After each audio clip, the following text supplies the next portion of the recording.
There's plenty of stuff out there on the internet. Look up patterns for spinners. You get all sorts of spinner shapes and so on printed out as a PDF, cut them out to size and do them. There's plenty of videos on that, so we're not going to get into that. What I'm going to get into today is fishing in rocks, rocky material, and areas where you would want to jig your soft baits, and or if I want, I can then cast it and spin reel it without these baits getting hooked up on the bottom. And this takes a little bit of finagling, but they're fairly straightforward and simple. The first thing I've got to do is get my leader material, which is here. This is my 8.10 kilo leader. Remember, I'm using a 10.25 mainline. I'm going after European perch, bottom, and walleye. So I'm using typically a size number 1/0 fine wire walleye hook. Again, in case I get snagged or anything, that hook's going to bend and release that fish. These are, I'm going to micro barb these, and or I may take my Dremel with my little diamond bit cut polishing head and just take that off totally, making it completely barbless. I just prefer barbless. If I'm pulling a fish in and I have a seizure or something, I have more than once wound up with hooks in my hands and so on. And barbless is so much easier to get out of your skin. Okay? So, what are we going to do? Now, normally, I would get some 0.6 to 0.9 millimeter spring tempered stainless straight wire. But today I'm going to cheat. I've already got some of these, and they you get them, they're already pre-crimped. I'm going to make a modification to this. So the first thing I'm going to do is I want to double loop that. Now if you watch my video on hook making, I'm using my same jimmy to do this. All I want to do is put this down. I want to size my size that I want.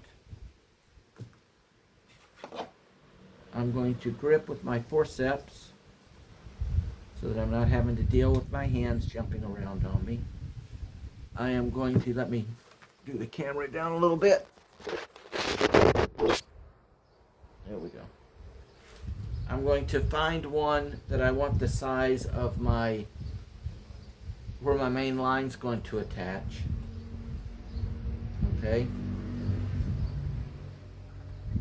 And all I want to do is bring this over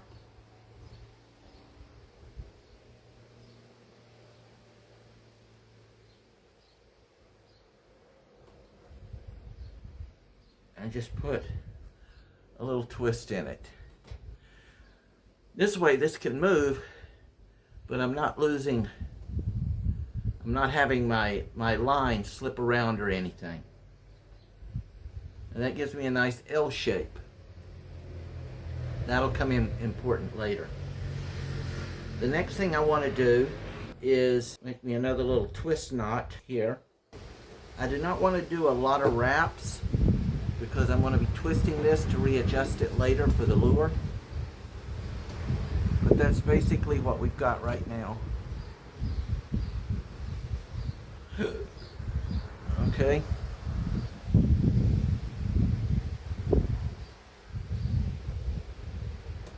I want to put my quick clip onto where my lure is going to go. We'll get more into that in a minute. What I want to have happen is as this is swimming along here, I want my spinner to be underneath, and I want this guy to want to float, so I can jig it as well as spin it, so I can bring up, spin, drop, and it'll drop back down. But I want this guy to float and add a little bit of buoyancy to this so it does not sink all the way to the bottom very fast. I wanted a slow movement because I'm working in a river, and depending upon the rain, which river I'm on, and so on, those conditions can change. So the first thing I want to do is make this puppy float, and these are cork sticks. You can get them, it doesn't matter what brand you get, they're all basically the same. They come in different sizes. For this particular size, because of the body size, I want to use a 6mm cork stick. What I want to do is make a small hole in there. So we're going to go down to a 3.5. There we go.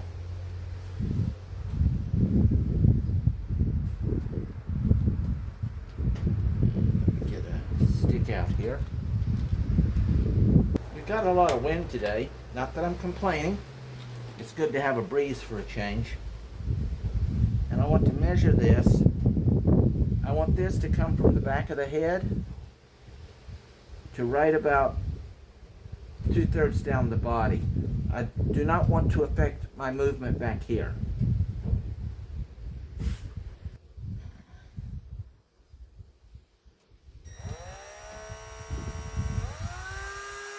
We now have our cork.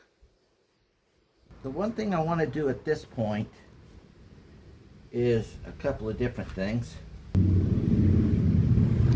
I've drilled a hole through this,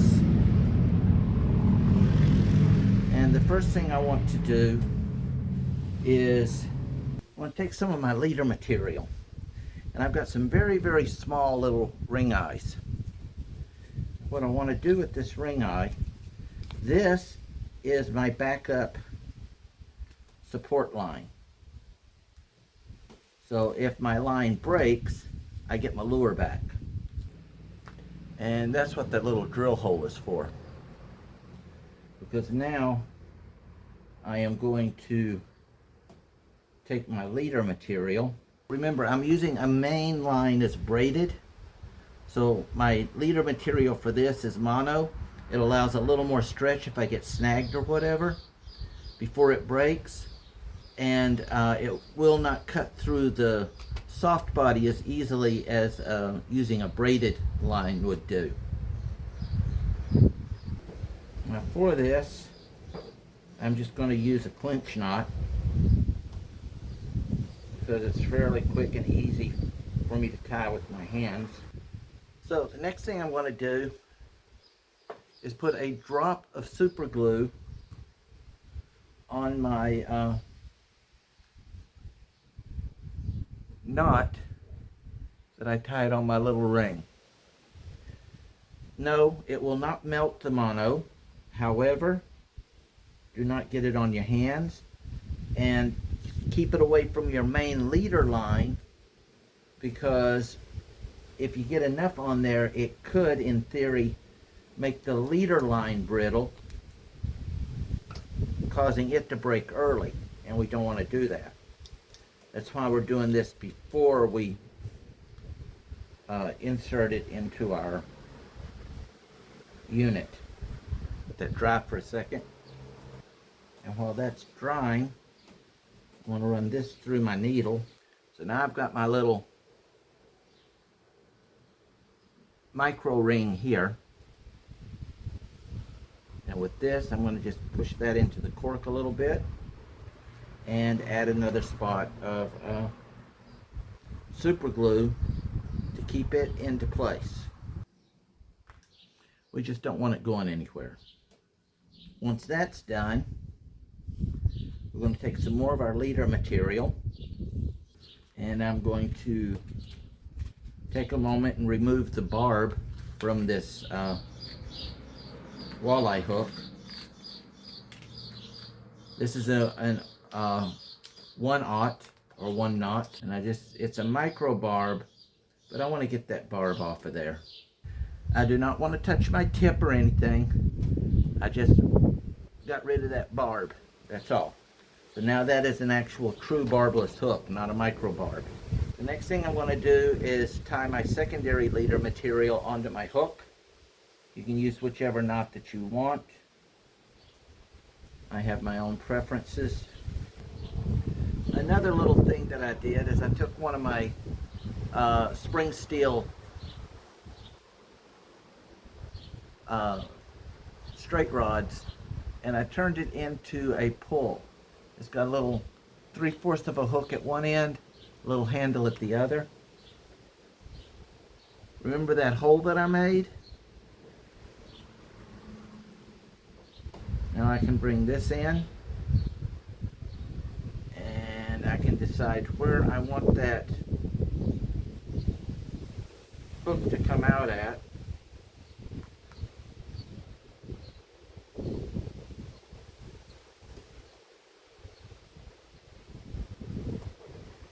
Right there.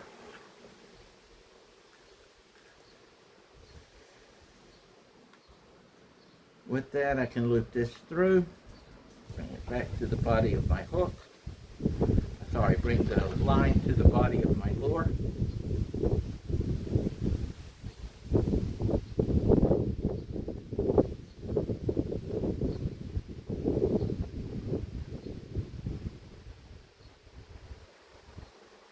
And that's dry.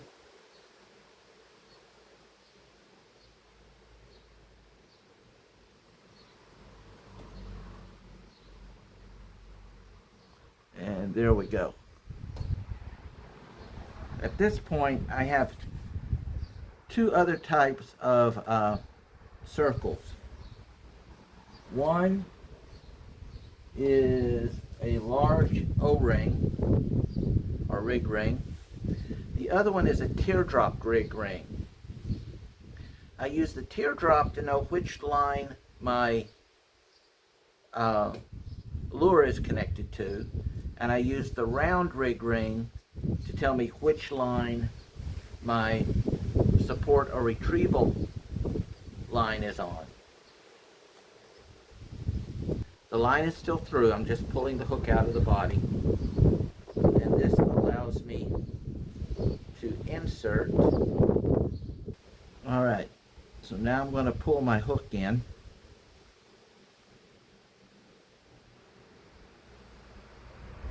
And it's going to run right above the cork.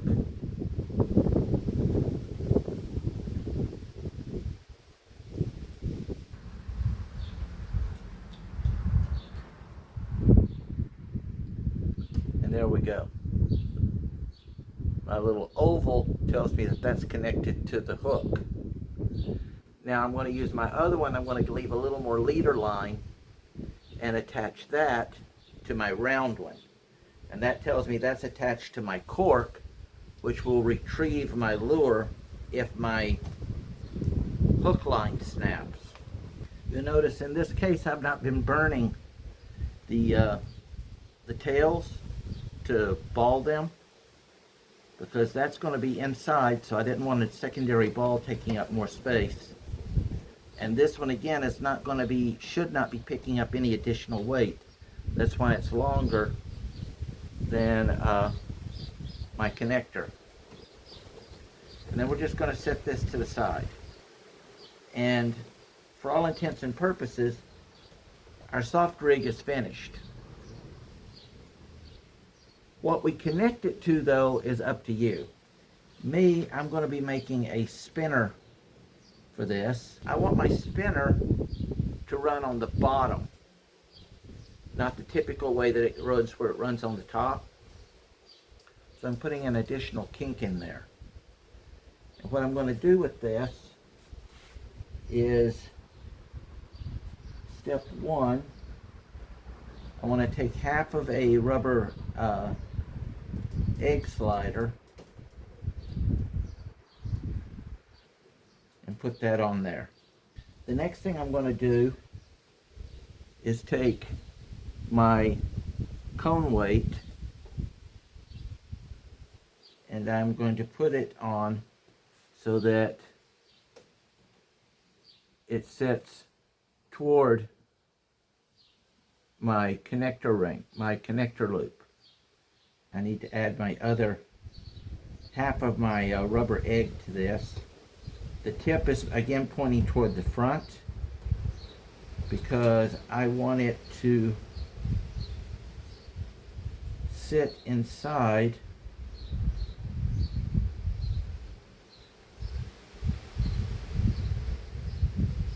my egg weight. And that's going to hold my weight into place. That weight is going to be heavier, so it's going to cause this to flip. And then my spinner rig is going to be, my lure is going to be on the top. It's floating, so it's going to want to set. And I can get that jig action, and when I pull it, I can get the spinner action as well. But what I'm going to do here is, so at this point, we have all of our lead material. This is going to be our spinner. And the one thing I need to do is clean that up a little bit.